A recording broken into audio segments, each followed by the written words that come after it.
అఖిల భారతీయ విద్యార్థి పరిషత్ ఏబీవీపీ హుస్నాబాద్ శాఖ ఆధ్వర్యంలో 163వ స్వామి వివేకానంద జయంతి సందర్భంగా స్థానిక అంబేద్కర్ చౌరస్తాలో వివేకానందుని చిత్రపటానికి పూలమాల వేసి నివాళులర్పించడం జరిగింది.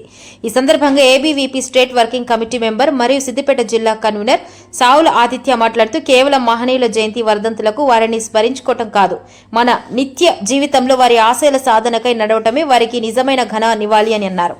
భారతదేశం తోలుబొమ్మలు ఆడించే దేశం కాదు, నా దేశం అనుకుంటే ప్రపంచాన్ని తోలుబొమ్మలు ఆడించగలదు అని కేవలం ఒక్క ప్రసంగంతో ప్రపంచానికి మన దేశ వినయాన్ని, సమాజమంతా ఒకే కుటుంబం అనే భావనను, దేశ ఔన్నత్యాన్ని చాటి చెప్పిన మహాగురువు స్వామి వివేకానంద అని వారు ఆశించినట్లుగా భారత్ ప్రపంచానికి విశ్వగురువుగా నిలవాలంటే ఉక్కు నరాలు, ఇనుప కండరాలు, వజ్ర సంకల్పం కలిగిన యువత, సామాజిక స్పృహతో ఈ దేశం నా ఇల్లు అంటూ సమాజమే నా కుటుంబం అనే ఆలోచనతో సమాజ సేవకై ముందుకు నడుస్తూ ప్రపంచానికి విశ్వగురువుగా భారత్ను నిలిపే ఈ ప్రయాణంలో భాగం కావాలని పిలుపునిచ్చారు. ఈ కార్యక్రమంలో రాష్ట్ర కార్యవర్గ సభ్యులు రాహుల్, జిల్లా హాస్టల్స్ కన్వీనర్ రాజేష్, నగర ఉపాధ్యక్షుడు రాజు, సంయుక్త కార్యదర్శి అంజీ, శిరీష, అశ్విని విద్యార్థులు పాల్గొన్నారు.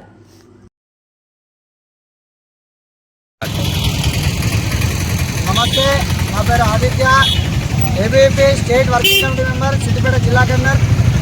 ఈరోజు అఖిల భారతీయ విద్యార్థి పరిషత్ ఏబీవీపీ హుస్నాబాద్ శాఖ ఆధ్వర్యంలో స్థానిక అంబేద్కర్ చౌరస్తాలో స్వామి వివేకానంద 163వ జయంతి సందర్భంగా, జాతీయ యువజన దినోత్సవం సందర్భంగా స్వామి వివేకానంద యొక్క చిత్రపటానికి పూలమాల వేసి ఆయనకు నివాళులర్పించడం జరిగింది.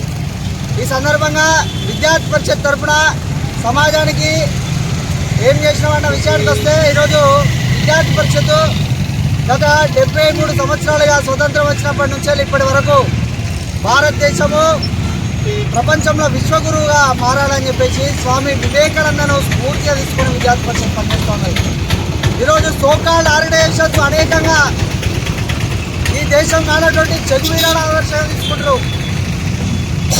ఈ దేశాన్ని సర్వనాశనం చేయడానికి చూస్తున్నటువంటి నక్సలైట్లను ఆదర్శంగా తీసుకొని విద్యార్థి సంఘాలు నడుస్తూ ఉన్నారు. విద్యార్థి సంఘాల ముసుగులో విద్యార్థులను అడవుల పాలు చేయడానికి అనేక విద్యార్థి సంఘాలు పనిచేస్తూ ఉన్నాయి.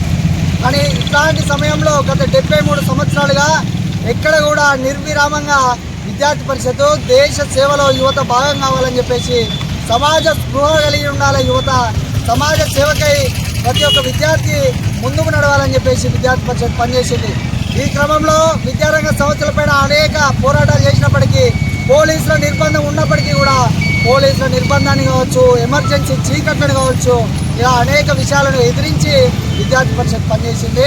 ఎందుకోసం అంటే స్వామి వివేకానంద చెప్పినటువంటి ఆ యొక్క స్లోగన్స్ని విద్యార్థి పరిషత్ స్లోగన్గా తీసుకొని విద్యార్థి పరిషత్ వివేకానంద ఆశయాల కోసం ప్రపంచంలో భారత్ విశ్వగురువుగా నిలపడానికి విద్యార్థి పరిషత్ పనిచేస్తూ ఉన్నది. కాబట్టి విద్యార్థి పరిషత్తు యావత్ యువతకు ఒక పిలుపునిస్తూ ఉన్నది. ప్రపంచంలో భారత్ విశ్వగురు స్థానంలో రావడానికి అడుగులు వేస్తున్నది. మన శత్రు దేశమైన పాకిస్తాన్కు అన్నం పెట్టింది. ఇప్పుడు ఈ యొక్క కోవిడ్ సమయంలో ప్రపంచానికి కోవాక్సిన్ అందించింది. ఈ యొక్క అడుగులు విశ్వగురు స్థానంకి అడుగులు వేస్తూ ఉన్నాం. కాబట్టి ఈ యొక్క విశ్వగురువుగా మారడానికి భారత్ ఎంతో సమయం వేచలేదు.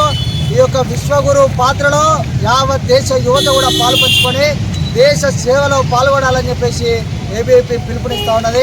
జై హింద్, జై భారత్. మన ఛానల్ని చూస్తున్న ప్రతి ఒక్కరూ సబ్స్క్రైబ్ చేసుకొని, లైక్ చేసి, షేర్ చేయడం మర్చిపోకండి.